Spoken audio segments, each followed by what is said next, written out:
Hi viewers, நாளைக்கான வீடியோவில் என்ன நடக்குது சொல்லிட்டு பார்ப்போம். வீடியோக்குள்ள போகிறதுக்கு முன்னாடி நம்ம சேனலை லைக் அண்ட் சப்ஸ்கிரைப் பண்ணிட்டு கொஞ்சம் சப்போர்ட் பண்ணுங்க. வாங்க இப்போ வீடியோக்குள்ள போகலாம். காதி செம்மையா மாஸ் பண்ணிட்டாங்கன்னே சொல்லலாம். அந்த அளவுக்கு எபிசோட் வந்து சூடு பிடிச்சி போய்கிட்டு இருக்கு. இப்போ 50 லட்சத்தை காணா அப்படிங்கிற டாபிக் தான் போய்கிட்டு இருக்கு. நம்ம ராஜராஜனும் பீரோல போயிட்டு அந்த பணப்பெட்டியை காணோம் அப்படின்னு சொல்லிட்டு சாமுண்டேஸ்வரி கிட்ட சொல்றாங்க. சாமுண்டேஸ்வரி அங்க இருக்கிற எல்லாரையுமே கூப்பிட்டு சொல்லிக்கிட்டு இருக்காங்க. இது மாதிரி வீட்டுல வச்ச 50 லட்சம் பணத்தை காணா, யார் எடுத்திருப்பா, வெளியாளுங்க உள்ள வர சான்ஸே கிடையாது.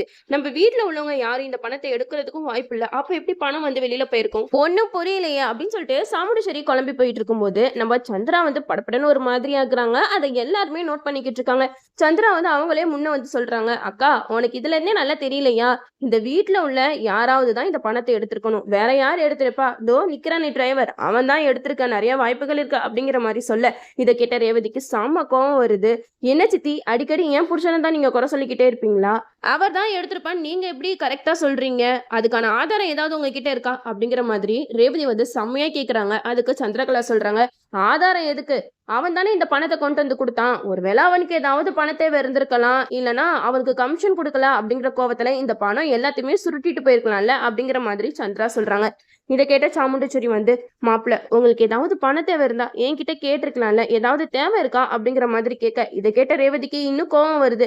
என்னம்மா நீங்களும் சித்தி பேச்சை கேட்டுட்டு இந்த மாதிரி எல்லாம் பேசிக்கிட்டு இருக்கீங்க, அவர் எடுத்துருப்பாரு நீங்க நம்புறீங்களா அப்படிங்கிற மாதிரி கேக்குறாங்க. இதை கேட்டுட்டு மயில்வாகனம் ராஜராஜன் எல்லாருமே சப்போர்ட்டுக்கு வராங்க. என்ன சாமுண்டேஸ்வரி, அவ தான் லூசு மாதிரி சொல்லிக்கிட்டு இருக்கானா, அவ பேச்சை கேட்டுட்டு நீயும் மாப்பிள்ளைய சந்தேகப்படுறீ, மாப்பிள்ள அப்படிப்பட்டவரெல்லாம் கிடையவே கிடையாது. உடனே ரேவதி கோவம் வந்து, என்ன சித்தி ரொம்ப ஓவரா பேசிக்கிட்டு இருக்கீங்க, அவர் யாருன்னு உங்களுக்கு எல்லாம் தெரிஞ்சா அவ்வளவுதான் அப்படிங்கிற மாதிரி சொல்ல அதை கேட்டுட்டு மயில ராஜராஜனும் பயங்கரமா ஷாக்காய் நிக்கிறாங்க. என்னடா இவ இப்படி எல்லாம் புசுக்குன்னு போட்டு உடைச்சிட்டா, இவளுக்கு எதுவும் உண்மை தெரிஞ்சிடுச்சா அப்படிங்கிற மாதிரி யோசிச்சுட்டு இருக்காங்க.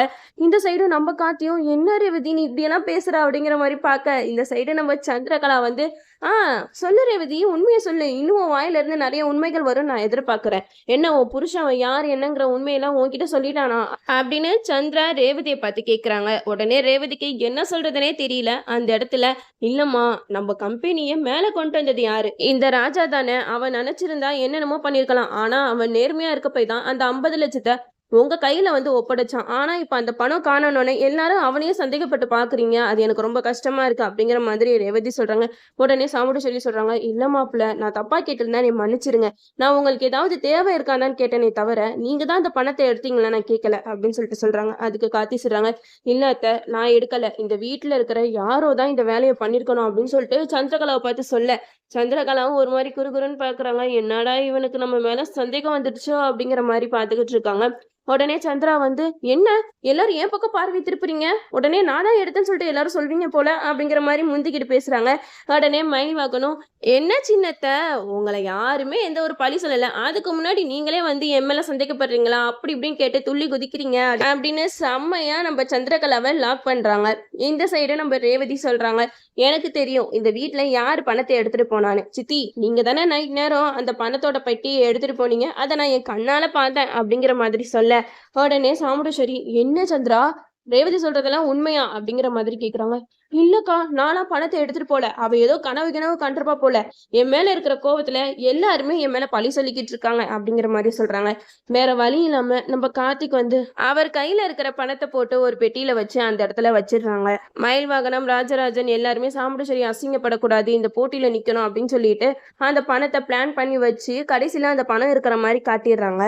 அப்பதான் நம்ம சந்திரகலாக்கு அப்படியே பெரிய மூச்சு வந்த மாதிரி இருக்கு. அப்போ நம்ம கார்த்திக் மயில் இவங்க 2 பேருமே சந்திரகலா கிட்ட போய் சொல்றாங்க, எங்களுக்கு தெரியும் அந்த பணம் வெளியில போறதுக்கு சான்ஸே இல்லை, நீங்க தான் அதை எடுத்துருக்கணும், நீங்க எடுத்து என்ன பண்ணீங்கன்னு எனக்கு தெரியாது, ஆனா இப்பயும் சொல்றேன் ஒழுங்கா திருந்தி வாழ்ற வழியை பாருங்க, நீங்க இப்படியே இந்த குடும்பத்தோட சந்தோஷத்தை கெடுத்துட்டு இருந்தீங்கன்னா அப்புறம் நாங்க என்ன மாதிரியான ஆக்ஷன் எடுப்போம்னு எங்களுக்கே தெரியாது அப்படின்னு சந்திரகலாவை பயங்கரமா மிரட்டிட்டு போயிடறாங்க. இந்த சைடு சிவனாண்டி சந்திரகலாக்கு கால் பண்றாங்க.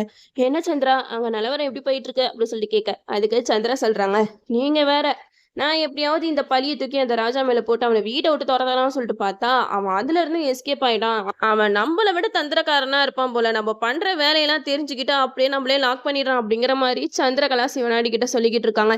இந்த சைடு நம்ம மயிலும் காத்தி சேர்ந்து சாமுண்டேஸ்வரிய அந்த போட்டியில நிக்க வைக்கிறதுக்காக பிளான் பண்றாங்க. எப்படியோ நம்ம சாமுண்டேஸ்வரி சிவனாண்டி இவங்க 2 பேத்துக்கும் போட்டி நடக்க போகுது. இதுல யாரு வின் பண்ணா அப்படிங்கறத தான் இனி வரக்கூடிய எபிசோட்ல கதையா போடுவாங்க, நம்மளும் வெயிட் பண்ணி பார்ப்போம். ஓகே வீவர்ஸ், இந்த வீடியோ உங்களுக்கு பிடிச்சிருந்தா லைக் பண்ணுங்க, மறக்காம நம்ம சேனலை சப்ஸ்கிரைப் பண்ணிருங்க.